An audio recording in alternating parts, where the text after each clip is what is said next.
Hello, welcome to another episode of Purple Insider. Matthew Collar here, and look who's back. It's Eric Eager of the SumerSports Show. SumerSports, the podcast with Thomas Dimitrov.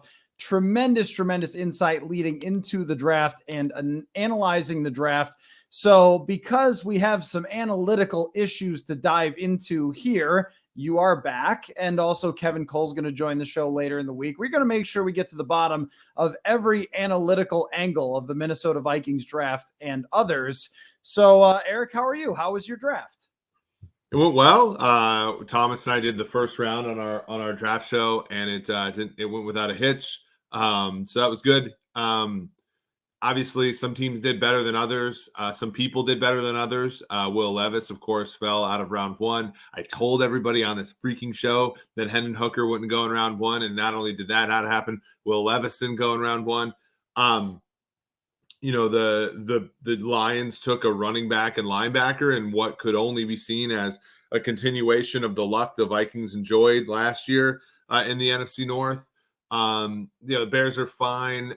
The Packers took, another edge type player, a player who didn't play a ton in college. So it'll be interesting to see how he does. And the Vikings took a player that made a lot of sense for them in Jordan Addison, as well as some other players at premium positions. They had the highest percentage of the pick go at premium spots. So that was after last year where they took guys at running back, linebacker, safety and stuff. A fun revival, I guess, for Kwesi Adofo-Mensah. And we have huge, shocking news that the Vikings picked up the fifth-year option on Justin Jefferson. Lots of debate on First Take, and Shannon Sharp and Skip Bayless were yelling at each other. No, that didn't happen. But I do think that you can learn something from the fifth-year options being picked up. And I'm not really sure exactly what to make of what the Packers did with Jordan Love, other than they gave him cash, but made it so they can get rid of him if they don't like him.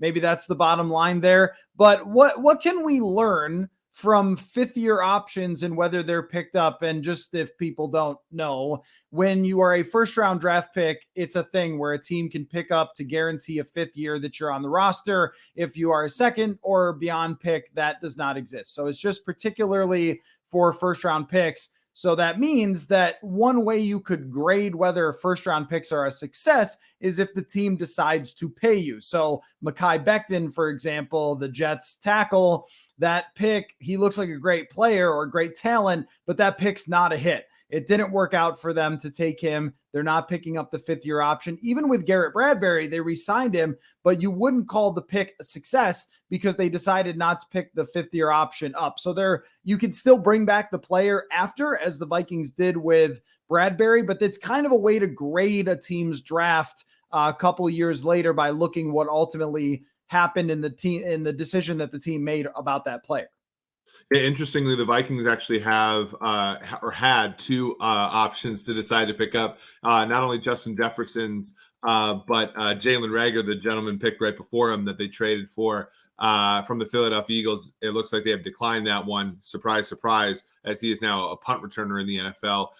It's interesting, right? So you have, when they enacted the 2011 CBA, that the fifth-year option for the first 10 picks was the transition tag number. And then after the 10 picks, it was the average of the 3rd to the 25th salary at the position.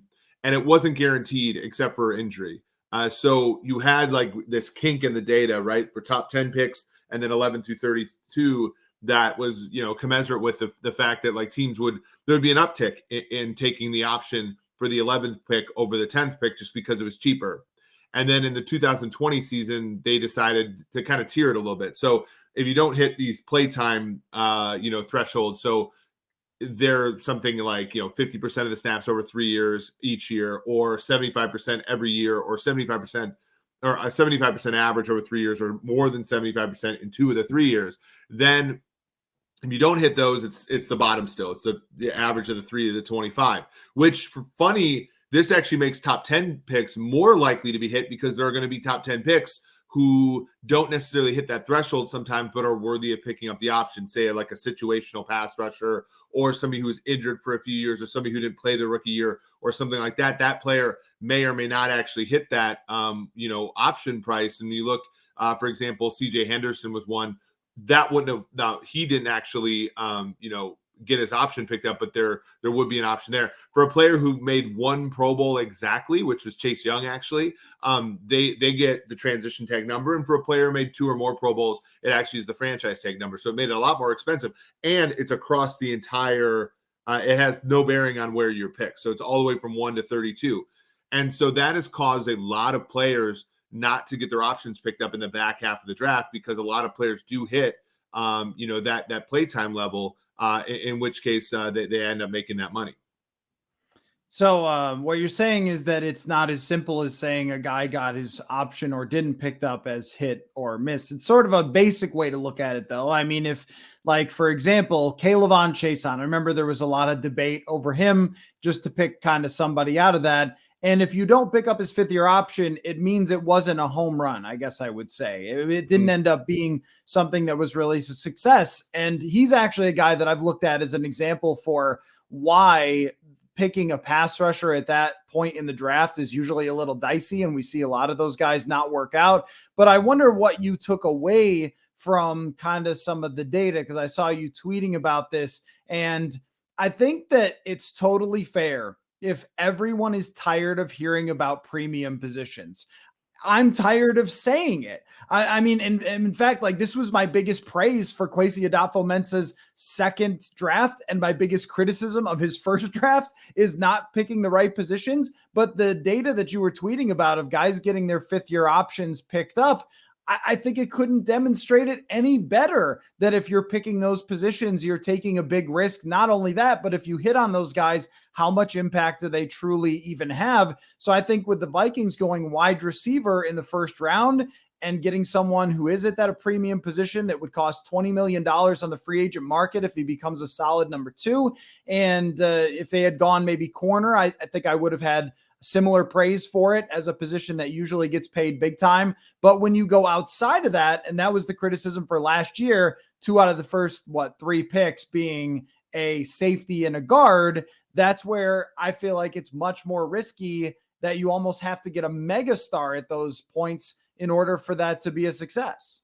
Well, even if you get a mega star at those positions, it doesn't necessarily make a ton of sense. Like if you look, okay, so let's look at the top 10 players at safety. So, in terms of average per year, and this is very much a market-driven approach. I do know some teams have, mathematical models that tell them guards are more valuable than we think, or safeties are more valuable. That was always a thing at PFF that I believed.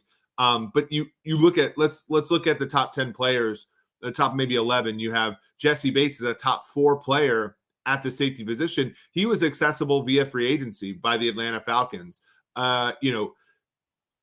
You look at Marcus Williams, another one. He was accessible through free agency by the Baltimore Ravens. That's another one. Justin Reed is in the top 15 players at the position in terms of pay. He was accessible via free agency by the Kansas City Chiefs. Micah Hyde, similarly. Like those players, let's take a look at another position. Let's look at tight end, for example. We look at players, top end players at that position.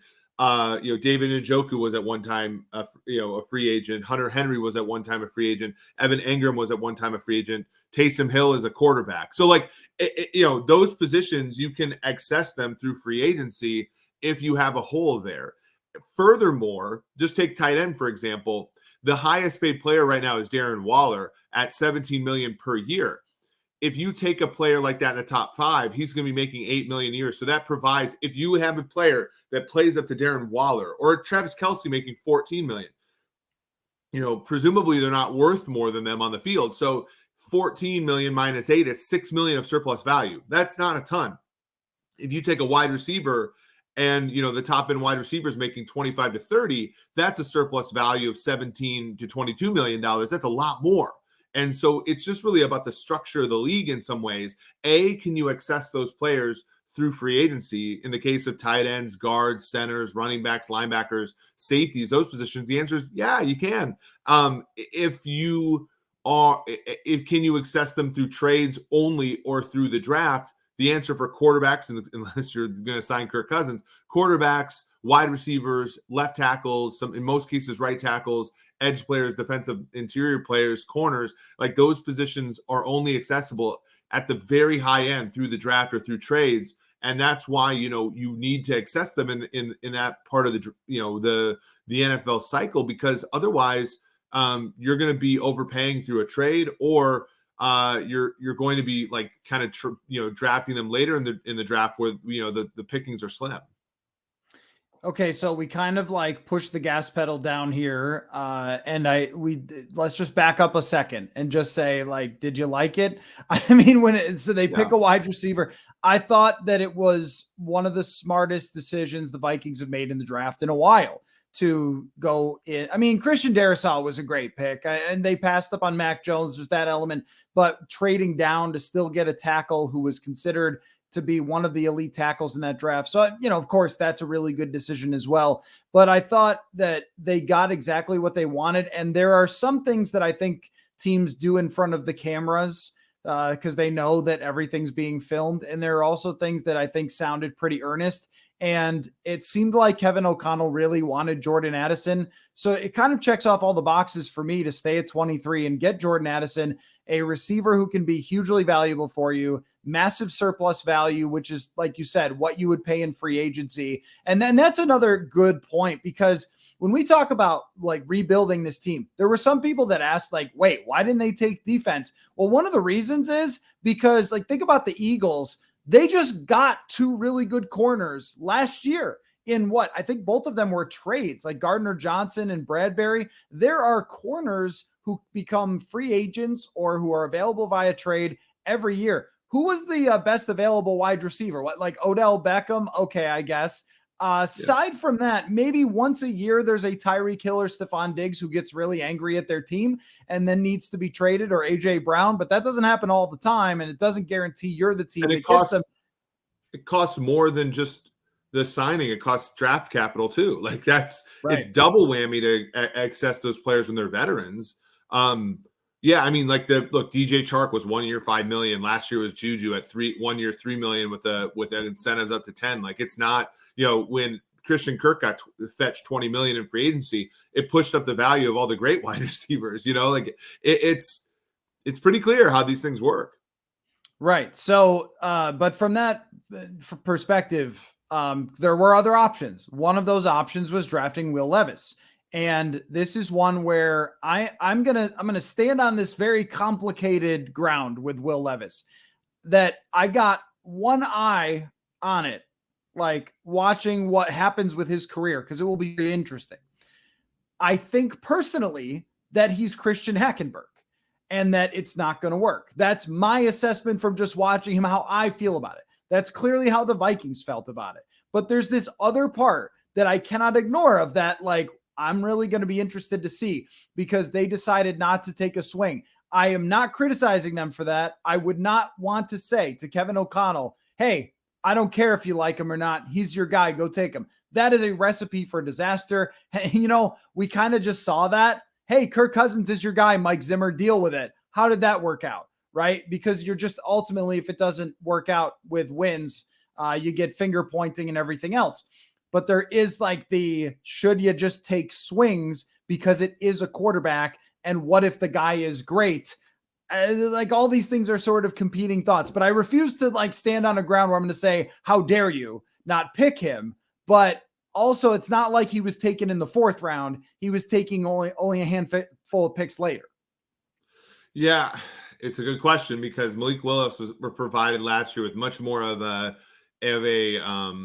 oomph to the predictive power of Kwesi Adofo-Mensah, having passed on him twice, actually more than twice, but twice in the 1st round.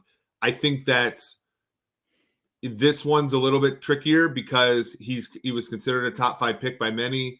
There are, some things that people have said that would make me pause a little bit, but it also comes down to the fact that we don't know quarterbacks that well, right? And so I probably would have taken him, gun to my head, but they have more, they probably have talked to him before. They probably have, decided whether or not they think he has a growth mindset or whatever. They've probably, talked to the Wilfs and said, hey, we only have 5 draft picks. Can we burn one of them on a quarterback that's not going to play this year? And they've probably gotten some sort of answer that made them lean Addison. To me, when you saw that they weren't going to trade up for him once he got into like 16, 17, 18, it was pretty clear that they weren't going to take him at 23. And they tried to use, I think, the whole 10 minutes to trade back and ultimately went with Addison, which I think was a good alternative. It's interesting to wonder if, some of the players, Zay Flowers, Quentin Johnston, Jackson Smith-Njigba, certainly were not taken before them. Would they have gone in a different direction at wide receiver, or was Addison just the best one left? Yeah, I mean, I can't know that for sure. Just by the video they released, it seemed like Kevin O'Connell was getting pretty nervous that Kwesi was going to trade down when they were getting phone calls toward the end of that 10 minutes. But he said something like, we stuck to the plan. And I'm assuming that plan means to draft Jordan Addison. The thing about Levis is we always talk about this when you take mid-round quarterbacks, how unlikely it is that someone actually becomes the next Brock Purdy. And it was very funny because I tweeted during the 4th round or 5th round, I tweeted something like, every single one of these guys is getting compared to Brock Purdy. And the next tweet in my feed was someone comparing Jake Haener to Brock Purdy. And you guys have an article comparing Clayton Tune to Brock Purdy. If you were selected then, but we know that that's not likely anyone actually fits like that. I think it's the same for Will Levis types in the 2nd round. I mean, I was scrolling through historically trying to say like who had a similar profile, not a Jalen Hurts. Jalen Hurts was a prolific runner in college. That is not what Will Levis is. So I came up with like Drew Lock, a little bit of Jordan Love.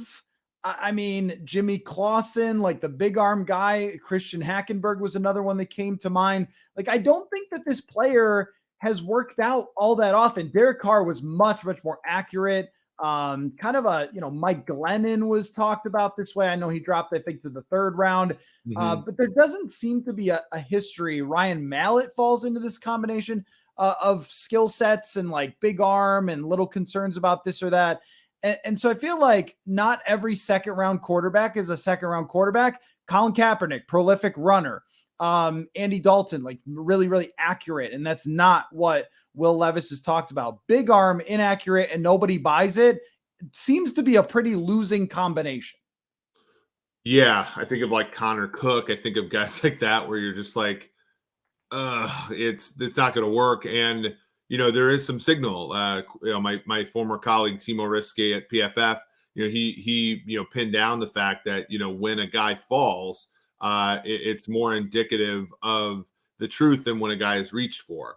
And so when you look at 22 teams and eventually or 22, selections, and fewer than that many teams, and then eventually 33 selections, almost all the teams, when they all say he's not worthy of a 1st round pick, then there is some signal, I think, there. And so, look, they have to figure out the Cousins thing. Cousins, just because this draft came and went without Kirk Cousins, without a quarterback being taken in a threatening place for Cousins, doesn't make him any younger, doesn't make his arm any better, doesn't make his decision-making on 4th and 8 in the playoffs any better. Like the problem still exists here, but Cousins may or may not be more likely to be retained now past 2023. Okay, don't go too far in the conversation because I have more things to talk about with the draft picks, and we will get to Kwesi Adofo-Mensah's comments about the potential of extending Kirk Cousins. But we need to talk about, and I was just scrolling back even farther, there's so many of these guys that are like big, strong arm, talked about this way, like Drew Stanton, Brady Quinn. There's lots of them, and I just haven't seen a lot of success, which doesn't mean that he won't. Your Kyle Bowlers, that type. It's just that I think we've seen this Patrick Ramsey, this type of player, Vikings many legend, times. by the way, Patrick Ramsey. Yeah. So I wanted to ask though about Consensus Boards because I saw Mitchell Schwartz tweeting about it. Our friend Arif Hassan, the founder of Consensus Boards and things like that. And in my opinion on this, just using experience, is if you reach in the 1st round to get Cleveland Farrell or whatever his name was, that's bad. bad. If everyone thinks that the guy is the 30th best player in the draft and you take him fourth, you are really putting your life in your hands. But with Mekhi Blackmon, the Vikings' late third round pick, in fact, I think the last pick in the third round, the consensus boards had him much later. But when you look at his skill set to maybe transfer into a nickel position, what he matches up with, he's good at tracking receivers, he's a good tackler and things like that. I think that I'm willing to say on a late third round pick that I don't care about what the consensus was. And part of the reason is that the scouts for the Minnesota Vikings would spend every day analyzing third round, fourth round picks. They would have data. They would have multiple people looking at these guys. They even, and Scott Studwell personally explained this to me one time, they go in and they sit with the college coaches and watch film, and they go to their practices. And these are things that Joe Draft Analyst is not doing. It's just not possible. So the data points that an actual team has on third, fourth round, fifth round guys versus what the outside world has is so much smaller than, say, trying to analyze a first round quarterback, of which everyone has kind of seen what an Anthony Richardson looks like. It's Cam Newton, right? So I'm much more willing to acquiesce to the team here. And, I'm a questioner of authority oftentimes on the show, but in this case, I'm willing to say, like, I believe them. I don't know if that means he works out or not, but I believe them when it comes to a fourth round pick or third round pick. Yeah, and usually these fourth round picks, like when you look at the team board, they have so many players thrown out. They have so many players ignored because of scheme and stuff. Like whenever it's the 100 pick in the draft, that player is like 50th on the team's board. That player is 60th on the team's board just because of fit and all that kind of stuff and how they value players and so on. So whenever a team tells you that they like a guy more than where he's picked, that's where it's coming from. And yeah, I think Ben Robinson does this with grinding the mocks. I think Garif does this as well when they look at kind of grading the drafts. They do like dissipate the error when, like, let's say you take the 500th player at pick 250, it's going to be different than earlier in the draft just because we know more information and things stacks out well. So that being said, I still am a big fan of, the wisdom of the crowds. I think, the best part of the wisdom of the crowds, if you go read that book by James Schwarwicki, is basically, the individual components can all be stupid, but the crowd ends up being pretty good. The one place where there's bias, I think it's almost always in the negative direction. Like I was talking to Thomas Dimitrov about this on our podcast yesterday. It's like medicals can really only hurt a player. Information about their mental makeup can really only hurt a player, right? Like we're ascribing so many great things to these players and we don't realize, why did Devontae Parker not work out? Well, because he eats Cheerios every single morning, like type of thing. Like that's literally something I've heard about that exact player. And so when you think about it, like we're always overestimating players, which means that players we really like are going to always kind of fall later because of that information. And then players like Jahmyr Gibbs, players like Jack Campbell, we're going to view them as reaches in large part because all the good stuff about them is known and all the negative stuff about them is greater than or equal to what we know. And so with the players that end up being selected like later than we think they are, the negative stuff about them is just greater than, strictly greater than what we know. Yeah. So, I mean, I just, where I tend to buy it with the teams is, and I was listening to your show and Thomas Dimitrov mentioned something, and this is a 2-time GM of the year. So he's been through many drafts and he was a scout coming up and all that stuff. So there's few people more experienced on earth than doing this. He talked about watching the NFL Combine film and how certain dudes move their legs and stuff to try to figure out, certain flexibility and mobility and stuff like that, that if you don't have, and some of this sounds like it's way over the top. And I would agree when people were saying, and I'm glad I stuck with this, when people were saying like, well, I don't know, Will Anderson didn't run a hot enough 40. I was like, get out of here. That dude's a monster, please. But I do think if you're talking about a late third round pick, how someone moves specifically to try to fit. And Kwesi Adofo-Mensah talked about projecting these things based on sometimes it could be a few snaps or something at the combine or pro day. And I'll also mention that, Rick Spielman watched the pro day for Will Levis. And I know, make your Christian Ponder jokes, but the guy was a scout for a long time. And he was on this, like, sort of sending the signal, like, this guy is not someone that the league thinks, because some of the pro day stuff was really concerning about how he threw the football. And I think that there are details that people outside of this profession would not understand. So if you think about it, like, I know a lot about music, right? And so, like, if you and I listen to a song, you know nothing about music, and I know a lot about music. Now, you could certainly tell me if it's a good song, and you might be right.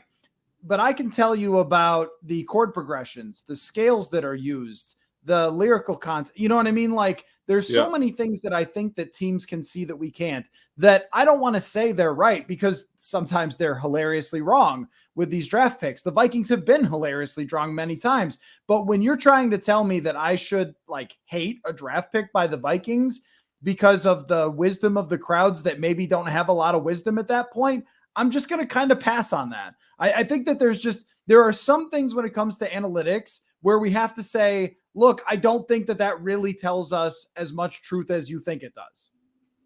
Yeah, I think you really have to ask about the process of the player, right? So when Kwesi says, look, we wanted to trade back, but we ultimately got a good player to premium position, I like that answer. That's an answer I can go with. When a team goes, we really like Jahmyr Gibbs at 6, we would have taken him at 6, we got a trade, and wow, this is a great value at 12. It's like, that's nonsense, right? That player is a running back in the top 12 when he was mocked in like the late 20s, and so on and so forth. When a team says, I don't view this tight end as a tight end, I view him as a weapon.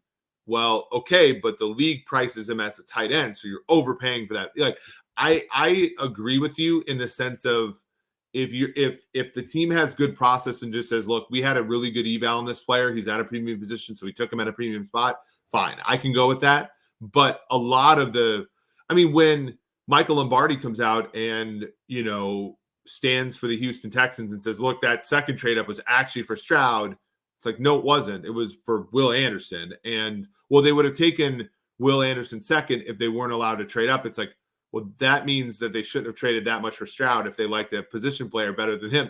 It's all those things where just picking the players to me is a trivial part of the draft. It sounds weird, but picking the players is a trivial part of the draft. It's mostly your eval. It's mostly the consensus eval. And then whether or not you can execute trades and whether or not you can pick players at premium positions and give yourself the best bet. Everything else to me is weirdly,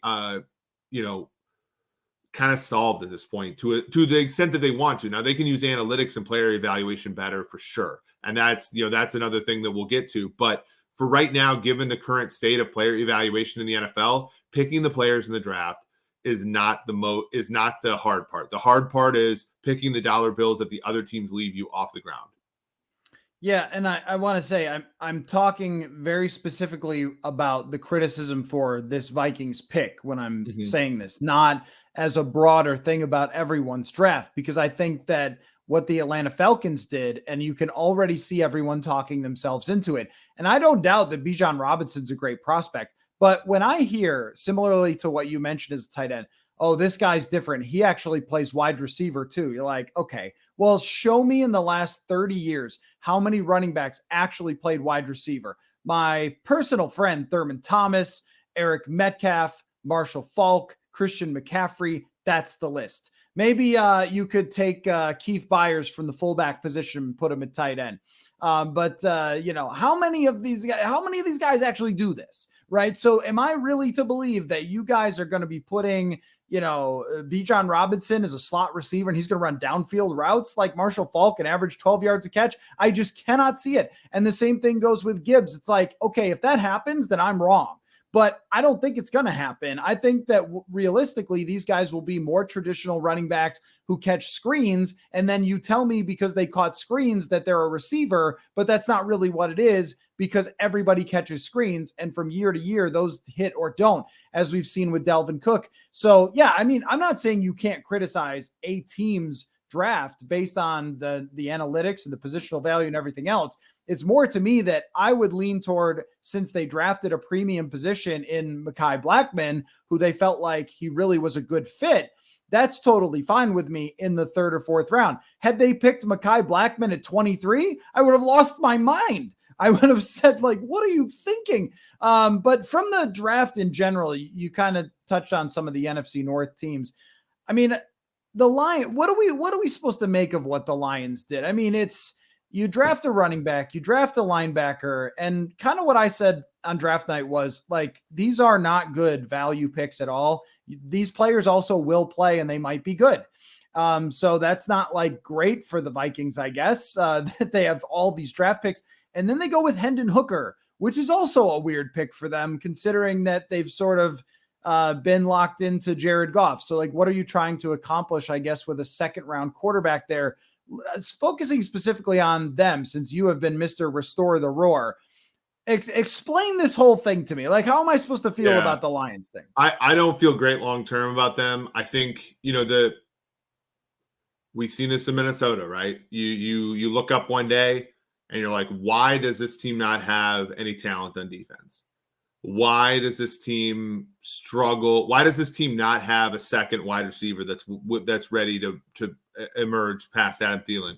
Why does this team not have a quarterback, to move on from Cousins with? And the answer is, in the 2019 draft, after a season where they, much like the Lions, were 1 game above 500, they decided to go center, tight end, running back with their first 3 picks. 3 non-premium positions, 3 positions that if you had the capital, you could have accessed those positions in free agency, and instead they went for them in the draft. I look at Detroit and I think, wow, this probably makes Detroit not more likely, but no less likely to win the division at plus 130 favorites on FanDuel than they were going in. In fact, you can make a case that makes it better. But if they have a hole next offseason, let's say, and I always talk about this with the Chiefs, right? The Chiefs drafted Clyde Edwards-Helaire at pick 32 in 2020. They said, well, we have such a great roster. This is an embarrassment of riches, right? And then Mitchell Schwartz and Eric Fisher get injured. Mitchell Schwartz's career is over after it. Eric Fisher's career wasn't, but he was with the Chiefs. They had to cut him. So instead of just going into free agency and getting a tackle, which they couldn't do, like they almost paid $25 million for Trent Williams. They had to pay a 1st-round pick in a trade for Orlando Brown, and then kind of pitter-patter with Orlando Brown for 2 years money-wise. If Detroit's not going to have a hole at running back or linebacker moving forward, but if they did, they could get one of those players in free agency. If a hole pops up at a premium position, they're going to wish they had spent this draft capital on that. I think that's a great way to put it, is trying to look into the future of saying what in a year. And this is, again, another reason to really like what the Vikings did with Jordan Addison, because in a year, KJ Osborne may leave in free agency, knowing how much wide receiver 2s and wide receiver 3s get, looking at what Adam Thielen got. I mean, if he catches 60 passes this year, the guy's worth like $18 million. That's nuts. Would any of you pay $18 million today for KJ Osborne? With all respect, and everyone knows how much I respect KJ Osborne. No, it's not going to be worth it. And so if you lose him, like, then you're looking to replace a wide receiver. So it's either overpay him eventually to be your wide receiver 2, where he's maybe not quite as good in that position as wide receiver 3, or draft one now. And if it hits, you're in good shape. Way easier to replace a wide receiver 3 through development of Jalen Naylor or whoever the hell else than it is to replace a wide receiver 2 who gets open and makes plays and everything else. And just look what Adam Thielen got. So I think that ties back in, and there's kind of a lot of different ways to say the same thing, but I think that's a good one, that they think their roster is set. So why not just get another running back and playmaker? But what about in a year, somebody gets hurt, somebody doesn't re-sign that you think is going to re-sign, and these needs open up and you can't replace them. So I don't think it was good for them. I do think in the very, very short term, and I mean very, very, like tomorrow, it does help them. Like Gibbs could be probably very good. And honestly, Campbell with his skill set could step in right away. But also linebackers, I mean, you pointed this out, have been kind of a disaster in the draft. But let's get to the elephant in the room here, though, of, Kwesi Adofo-Mensah went through the whole draft, and I think everybody, or at least reasonable folk, should be like, okay, good. All right, that works. Okay, you didn't have 10 picks. You didn't have a top 5 pick. What were you supposed to do? But this works. This is, to me, thematic of an analytic GM. He got some draft capital for next year with his trade backs. He picked big positions. He's throwing numbers at the cornerback position. All of this to me makes sense. The running back in the 7th round is a great pick, not a good pick. So, well done. Well done. And then with 5 minutes left on the clock, he comes in with an answer to a question about Kirk Cousins leaving the door open for an extension. And it was like, wow, because he could have just said, I don't really want to talk about that right now. Next question. We're talking about the draft. And yet he said, we're solutions oriented and it's sort of goodbye for now with our negotiations, but we could always go back to the table. And it was just sort of like, wait, everybody kind of moved on to all the other potential answers. And now you pop the door back open for an extension for Cousins. Now, I don't know whether that's being Minnesota nice and he's been here for long enough to be Minnesota nice and say, sure, maybe I'll come over for Thanksgiving when you're not coming over for Thanksgiving. I think that's more likely, but popping the door open is just very interesting after we had all closed it and started to talk about all the other options. Yeah, good on Kwesi, by the way, for when he did the restructure, which included void years, which was the player had to agree to, because ultimately they put on years on his contract, which made his contract, I believe, a 5-year, $200 million deal in all told. The same way in which Jalen Hurts' deal is like $1 billion deal, where the void years have paragraph 5, and that's not actually going to get exercised. Because what we do know about a Cousins extension is if it were to happen in a year, it would be for less than $40 million, because of there's NFL rules about that, $40 million per year. So that at least caps it. But yeah, I mean, it's an option for them. That's for sure. I think a lot of Vikings fans would rather them move on, but so far, because they've been good and they haven't been willing to bottom out, there really hasn't been an option for them outside of, I can't remember where they picked. It was 14 in 2021 when they traded back with the Jets. That's about as close as they've gotten to really being able to pick from a set of quarterbacks that could be franchise guys. So what should they do? Should they wait until just to see how the draft class plays out for next year? Should they make phone calls about Trey Lance? Should it, now that we know that the Levis and Hooker ideas are off the board, because next year, just seeing a little bit, our friend Nate Tice was tweeting about Drake May. That gentleman is probably going in the top 3. Nothing guaranteed, but also Caleb Williams is going in the top 3. I just project that's going to be hard for the Vikings to get up to, but there's also another 4 or 5 guys who could emerge as first-round draft picks for next year. I wouldn't count out Spencer Rattler. People have talked about Penix from Washington as having potential there. I mean, I don't know, but there's other dudes, and it feels like that is the most likely scenario still, that Cousins plays out this year, goes to free agency, finds a new home, and the Vikings draft somebody in next year's draft, maybe even potentially trading up into the top. Is that the best approach for them, considering where they are as an organization? Yeah, I think they should consider Trey Lance for a second-round pick. I think that would make a lot of sense if the Niners are willing to move off of him for that price, because ultimately a second-round pick now is probably worth a third-round pick. A second-round pick later is probably worth a third-round pick now. So that one would be one that I'd think about. You have a year to decide on his third year, on his option. So that one, could be an option for them. Anything beyond that, I think you just play Cousins out. And for the second straight year, unfortunately, you're hoping, that you're secretly hoping that he doesn't do that well. He did not fall off last year the way that maybe they anticipated. So they're with him another year. I think that short of a Trey Lance trade and sit for a while, it's going to be Cousins, and then it's going to be, maybe accumulating picks. The best thing probably for them, if they want a new quarterback, is to play poorly next year. That probably isn't going to happen. The next best thing is for them to play kind of like Detroit last year and play just good enough football to trade off some assets so that you can move up in next year's draft. The worst thing probably that can happen to them is play like they did last year and, not really be a contender because Cousins is your quarterback, but have too good of a record to actually replace him. Yeah, it might be actually if they became the Vegas Raiders and all the one-score games went completely against them this year, and they have a decent team, but then, you open it up at quarterback, and I think that if Anthony Richardson had dropped to them, they would have taken him. But this year, it just so happened that there was 3 and then a huge gap between the other quarterbacks. It's hard to know how it's going to play out for next year. So let me ask you this question. Then we've got a couple of small other fun things to get to.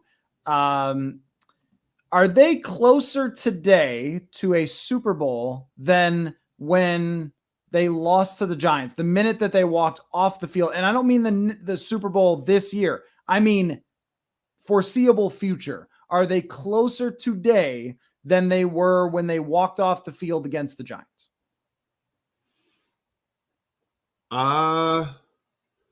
Yes, but that's because they did better in the draft than I thought they would.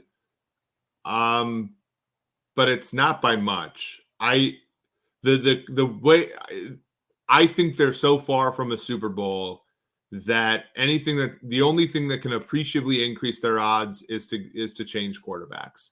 And I think maintaining Cousins as the quarterback keeps their options about the same, maybe a little lower than it was last year for sure. Especially coming off of the field. If you would have said before the game, they're appreciably lower because they had a chip chair and a chance at the time. But coming off the field, Cousins a year older, the roster's not quite as good, but we knew that was all going to happen. The draft is better than I expected. So I think it's going to be a little higher, but not appreciably so. Yeah, I guess what I'm saying is from the start of the offseason, the minute they walk off. Yeah, I think now, from week 1 last year to week 1 this year, they're lower for sure. Yeah, I mean, for winning it next year, it is lower because I think the team isn't as good, and it's hard to count on rookies. It's funny. I said in 2020, it's hard to count on rookies, so you can't assume Jefferson and Gladney will both be great right away. And one went one way and the other went another way, and it was like, well, that's rookies for you. Both drafted around the same spot. One's an all-timer, and one did not work out. So it's a really interesting question. I think the only reason I would say yes is because at the most important positions, getting Jordan Addison, if he works out, they are really stacked, and they are closer to having a new quarterback today than they were to start the offseason because of what they did with Cousins' contract and not extending him. But they aren't really that much better as a total roster than they were. In fact, they're definitely not better because of the way, Patrick Peterson played. It's not going to be easy to replace Kendrick. So all of those things. So 2 quick things to get to here to end the show. Number 1 is an announcement about intern Haley.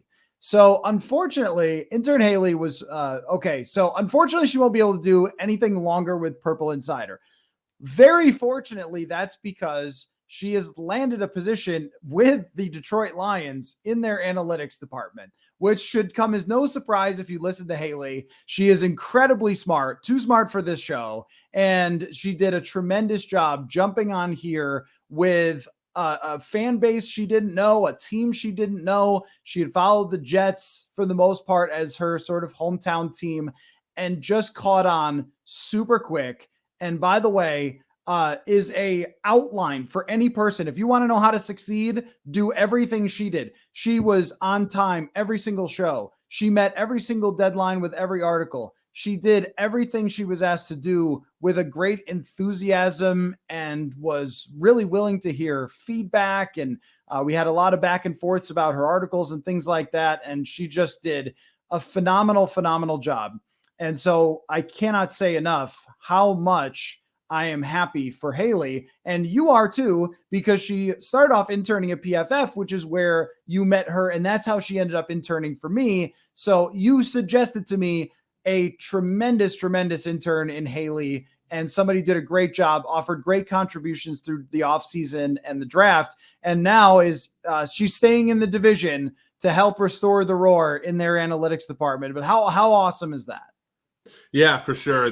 My third intern to make an NFL team behind Zach Drapkin, who almost won a Super Bowl last year with the Eagles, and Mehmet Sem Erden, who is working now for the Denver Broncos. So I'm really enthused. Haley did great work for me last summer. And, when PFF started its decline a little bit, she needed a place to go. And you were so gracious to pick her up. And I think that the listeners to Purple Insider, the followers of this great platform here, certainly got a great addition. And hopefully she kills it with the Jets. I think, interestingly, or not the Jets, the Lions. I spoke a little bit.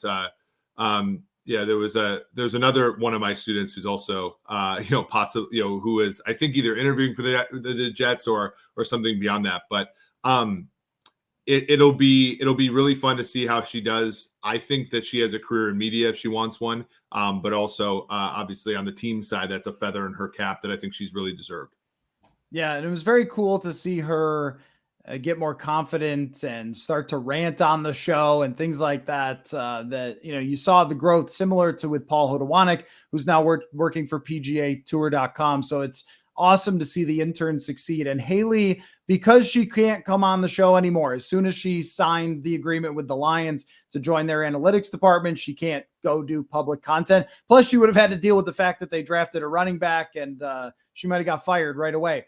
But here is her goodbye letter. And I think this is so perfect because one of her nicknames was Hately, because when she would rant, she would really hammer people. And so this is perfect. I'm going to read her goodbye to Purple Insider here that she emailed to me. This is from Haley. It was an awesome 3 months working for Purple Insider. I had an awesome time talking about how Justin Jefferson is as valuable as a quarterback, ranting about questionable free agency moves, and breaking down potential draft picks for the Vikings, all while coming from a different fan base. She means the Jets.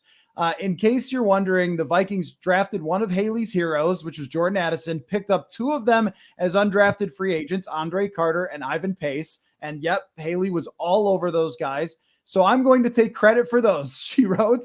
Oh, and I always knew Will Levis was never going to be a first rounder, and Aaron Rodgers is finally and very happily on the Jets, so we can put that question to bed. I'm really excited to start with the Lions, but I'll never forget the awesome time I had at Purple Insider. So she is talking trash in her goodbye. I mean, Paul wanted to hug the Purple Insider fan base. He wanted to say thank you so much. And Haley's just like, I was right, yo. Yeah, that's amazing. And obviously it's cool that she was, because at PFF, what I try to do with my interns was give them a platform, let them write about a really cool topic. And, actually we have 3 interns now at Sumer, which I'm really excited about as well. And give them an opportunity to communicate. And then of course that turbo drive when it came with you. And I'm so happy she gained the confidence to pen that. And like I said, I think the Lions, a lot of questionable decisions, but hiring Haley was not one of them. Yeah, no, that's true. Best decision of the draft weekend was to bring on Haley English. So we congratulate her. And the other thing is, we speak of PFF, but the book is out. My book, Football is a Numbers Game, on the history of PFF, where it fits into the analytics revolution. And, I don't want to give away too much because your life story is in there and how much you have personally, and people do not know this, personally impacted and influence what goes on in NFL front offices, which I outline in the book. But I am curious, just, if you want to throw something out there of your feeling about from the time you first joined PFF after being a professor to now. One of the reasons I wanted to write the book was the incredible growth within NFL front offices. And here we're talking about, there's a tie-in of Haley joining the front office in analytics in Detroit, because I just think that PFF was at the center of this explosion of the NFL buying into the analytics revolution, maybe 20 years behind where they should have been with baseball doing it with Moneyball. But you are playing a huge role in that, by the way, and doing the amount of studies and things like that and projects for teams that you have done through the years. But I'd love your perspective on that, as, by the way, pre-order is out, Amazon. Football is a Numbers Game. Go there. I'm going to have Jonathan on the YouTube put the little banner across and everything. So we are self-promoting like crazy. But I'd love to hear you talk about that, because that was really the main subject of my book. Yeah, to me, and you talk a lot in the book about Neil Hornsby, the founder of PFF, who I think deserves a lot of credit. I mean, it's so funny because he gave opportunities to people like me. I was a math professor who was, kind of bored with my job, and like gave me an option to like, chart the game and like learn how to kind of, I never did any grading, but I kind of learned how all the data was collected and kind of was able to write about football in a way that got me kind of skewered at times, got me learning about things. And, about, so I was like halfway through my professorship, and then I did 2 years of just kind of writing and data collection. Finally, like Neil in his like normal like Cumbrian charm, like wanted to hire me full time, but went into this diatribe about how there wasn't enough money and all this stuff. And eventually we were able, because Chris Collinsworth, was so generous, was able to hire me, eventually full time, and it really cultivated a great amount of interest and at times resources for myself and George to build up our analytics team. And I think about all the great things that people do now, coverage versus pass rush, perfectly blocked plays, looking at stable versus unstable stats. The mock draft simulator was something that our research group built in 2.5 weeks during the pandemic when we didn't think there were going to be sports. Just like all of these things, a lot of them built out of necessity, a lot of them built out of really, ingenuity. And, you think about how ingrained they are. I mean, it's funny because I was at the combine, and now, I don't work with them anymore, but I certainly, hope they do well. And, it's like a few people are like, well, we can't give up PFF because it's how all of our systems run, and, all of the data and all that kind of stuff. Now, do they like all the grades? No, but do they? It's funny, like all these college teams use PFF wins above replacement for college players, and that's, on the back, the backbone of the grades. So, it's really been a fun ride. I wish, at times, I wish things would have turned out a little bit different between us, but I also think about how many great things happened there and how many great people, Austin Gale, Mike Renner, got their start there. Trevor Sikkema is still there. He's a fantastic host. Obviously George is still there. I think about, the way in which we've changed the conversation.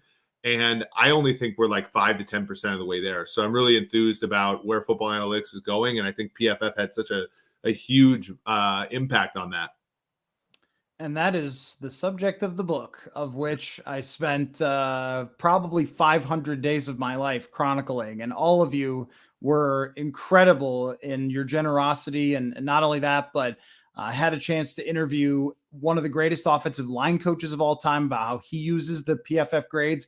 And just like as a small tease, when you hear people say they don't look at the grades, that's probably a lie. But anyway, Zach Robinson, who's a quarterback coach for the Los Angeles Rams, he worked for PFF. The current offensive coordinator of the Texans, Bobby Slowick, worked for PFF. And so there's all these stories that are kind of connected in there. And I'm working with the publisher's PR team to figure out how much I'm supposed to say, and not when teasing this book, but football is a numbers game. It's just out on pre-order. It's going to come out at the start of the season next year. And you gave so much time to that book, and it was an honor telling your story and many others. So people can look forward to that. So thanks for your time as always on the show. And it's almost Lynx season, man. So it's going to be time to get together for some Lynx ball. I can't wait. I'm so happy that the Lynx are playing, and the whole WNBA. Frankly, it'll be a real pleasure. All right, thanks again, Eric, and thanks everybody for listening. We'll catch you next time.